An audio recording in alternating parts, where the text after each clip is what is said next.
అసలు అందం అంటే ఏంటి? అది రూపమో, రంగో, అలంకారమో కాదు. ఏ ఒక్కరి జడ్జ్మెంటో, అభిప్రాయమో కాదు. ఒక కవి వర్ణనో, చిత్రకారుడి బొమ్మో కాదు. మరేంటది? అందమంటే గుణం. అమ్మాయినయుండి చెప్తున్నా, I don't want people to call me beautiful. దాని బదులు నీది కష్టపడే తత్వం, నీలో కరుణ ఉంది, నీకు ధైర్యం ఎక్కువ, నువ్వు తెలివైన దానివంటే నాకు సంతోషం. Address us by our qualities. MS Subbalakshmi అంటే భక్తి, అందం కాదు. మదర్ తెరెసా అంటే కరుణ, అందం కాదు.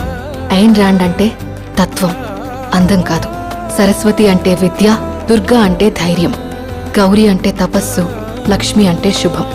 ఇలా ఏ దేవతనైనా ఆమె క్వాలిటీస్ కోసమే పూజిస్తారు, ఆమె అందం కోసం కాదు. నీ గుణాలే నీ సంతకమవుతాయి, నీ అందం కాదు.